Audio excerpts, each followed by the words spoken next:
ब्रह्म वाक्य। आज बहुत से साधक मेरे से मार्गदर्शन मांग रहे हैं कि क्या गुरु के शब्द वाक्य में ही ब्रह्म वाक्य होते हैं? क्या उनकी काट कभी भी नहीं होती?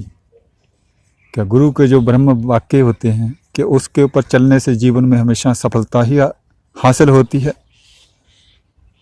बहुत से ग्रंथ, बहुत से फिलासफर, बहुत से मनीषी, बहुत से साधक जीवन भर इसी प्रश्न को हल करने में, इसका हल जानने में लगे रहते हैं। गुरु के ब्रह्म वाक्य, गुरु के ब्रह्म वाक्य, ना जाने कितनी महिमा की गई है इन शब्दों की। तो क्या वाक्य में गुरु के शब्द ब्रह्म वाक्य होते हैं? बिल्कुल होते हैं। गुरु के शब्द ब्रह्म वाक्य होते हैं। उनके शब्दों में इतना ओजस, इतना शक्ति, इतनी ज्ञान होता है कि अगर उन शब्दों के ऊपर जीवन बिता दिया जाए तो आपका दुनियावी जीवन तो सफल होगा ही होगा। आप आध्यात्मिक दुनिया में भी बहुत ऊंचाई हासिल प्राप्त कर लोगे। त्रिलोकी में जय जयकार बिल्कुल होंगे आपके, अगर आप ब्रह्म वाक्य के ऊपर चलते हो गुरु के। लेकिन साथ में ही आपको पहले ये देखना है कि आपने जिनके शब्दों को पकड़ रखा है कि ये ब्रह्म वाक्य हैं, मेरे गुरु ने दिए हैं, क्या वो इंसान गुरु बनने के लायक है? जहाँ आपने उसको अपनी श्रद्धा बस, अपनी भावना बस ही गुरु बना रखा है, लेकिन उसके अंदर ब्रह्म तत्व का कोई गुण नहीं है, उसे कोई पता नहीं है ब्रह्म ज्ञान का, साधनाओं की गहराई का, कुछ नहीं पता उसे। और वही इंसान आपको कह दे कि नहीं जी गुरु के वाक्य हैं, ब्रह्म वाक्य हैं, मानना पड़ेगा। इस तरह के गुरु वाक्यों को पकड़कर न जाने कितने करोड़ों साधक, कितने करोड़ों शिष्य अपने जीवन को व्यर्थ किए चले आ रहे हैं। ना तो वो कोई किसी साधना में सफल हो पा रहे हैं, ना उनका कोई आर्थिक उत्थान हो पा रहा है। आध्यात्मिक ज्ञान की तो बात ही छोड़िए, किसी देवी देवता के साथ साक्षात्कार का तो सवाल ही पैदा नहीं होता। बस पकड़ कर बैठे हैं गुरु के शब्दों को। गुरु का शब्द तो जी ब्रह्म ज्ञान है, ब्रह्म वाक्य है। नहीं, आप लोगों को सबसे पहले तो ये देखना है कि आप जिनके शब्दों को पकड़ कर बैठे हो, क्या वो वाकई में गुरु हैं, या आपने किसी भावना के वश, छोटे मोटे चमत्कार के वश उसको अपना गुरु मान लिया है। बहुत से दुनिया के अंदर प्रचंडतम कथावाचक हैं, बोलने में बहुत होशियार हैं, जिनकी बुद्धि बहुत तीव्र है। बहुत से छोटी मोटी साधनाओं को सिद्ध किए हुए साधक हैं, भूत प्रेत की साधनाएं हैं। कुछ लोग तो अदृश्य भी हो जाते हैं, कुछ लोग हवा में उड़ भी सकते हैं, हवा में से कुछ भी चीज़ प्राप्त भी कर सकते हैं। तो क्या ये ब्रह्म ज्ञानी हो गए? नहीं, ये तो अध्यात्म पथ में बहुत छोटी सी सिद्धियां हैं। किसी का आज्ञा चक्कर जागृत हो गया, त्रिनेत्र थोड़ी बहुत 100, 150, 200 किलोमीटर तक की चीज़ों को वो बंदा देख सकता है। किसी को टेलीपैथी का ज्ञान हो गया, तो क्या वो ब्रह्म ज्ञानी बन गया? क्या उसके शब्द ब्रह्म वाक्य बन जाएंगे? बिल्कुल नहीं। ऐसे चमत्कारी तो बहुत सारे हैं, चारों तरफ हैं, आपको देखना होगा।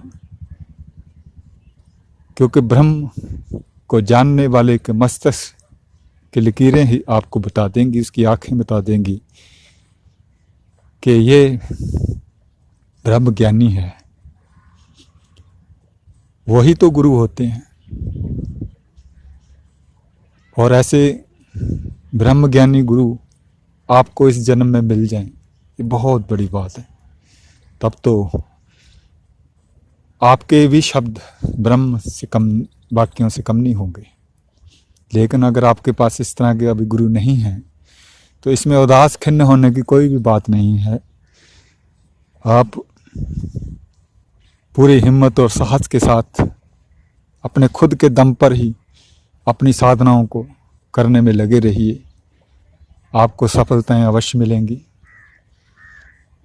आज अगर आपके पास ब्रह्म ज्ञानी गुरु नहीं है तो उदास मत होइए, आने वाले समय में, आने वाले जन्म में, इस जन्म में, अगले जन्म, अगला जन्म नहीं, उससे अगले जन्म में आपको आपके ब्रह्म ज्ञानी गुरु अवश्य मिलेंगे। बस आपकी इतनी ही तैयारी होनी चाहिए कि आप एक अच्छे योग्य शिष्य, अच्छे योग्य साधक बन सको।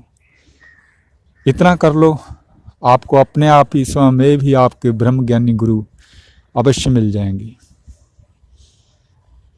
ये एक बहुत गहराइयों तक उतरा हुआ साधक आपको बोल रहा है। और अगर इतना साहस आपके अंदर है तो ऐसे किसी भी विद्वान के शब्दों को पकड़कर ये मत कहिए कि जी वो तो ब्रह्म वाक्य गुरु हैं। नहीं, अपने जीवन को समझिए, अपने जीवन के महत्व को समझिए। बेहद बेशकीमती है ये जीवन। किसी के कुछ तुच्छ शब्दों को पकड़कर आप अपना जीवन मत खराब कीजिए। आपको आपके जीवन में उत्थान दिखाई नहीं देता, आपको अपने जीवन में साधनाओं में उन्नति नहीं दिखाई देती, आपको कहीं से भी कोई प्रत्यक्षीकरण नहीं हो पा रहा, तो समझ लीजिए कि आपने जिस भी गुरु को पकड़ रखा है वो अभी इस लायक नहीं है कि आपको ब्रह्म ज्ञान तक ले जा सके, ब्रह्म वाक्य बोल सके। आपको अपनी जीवन यात्रा, अपनी साधना यात्रा खुद के बल पर प्रारंभ कर देनी चाहिए। साहस, वीरता, यही तो साधकों के सबसे पहले गुण होते हैं। तो धीरे धीरे आपके शब्द भी ब्रह्म वाक्य होने चले जाएंगे, आपको भी चारों तरफ ब्रह्म दिखना शुरू हो जाएगा। ये शब्दों का भ्रम नहीं कि आप पकड़ कर बैठ गए और जीवन में कुछ भी नहीं। अरे ब्रह्म जिसने जीवन में उतरता है, या जिसने भी ब्रह्म वाक्य सुन लिए, उसका जीवन तो उत्थान में आ ही जाता है। उसका दुनियावी जीवन तो सुधरता ही है, उसका आध्यात्मिक जीवन में कहीं के कहीं पहुंच जाता है, त्रिलोक में उस साधक का नाम हो जाता है। तो आपको जरूर ब्रह्म वाक्यों का, गुरु के ब्रह्म वाक्यों का मार्गदर्शन प्राप्त हुआ होगा। आने वाले समय में और भी बात करेंगे। कुछ जानना है तो उसके बारे में कमेंट कर दीजिए।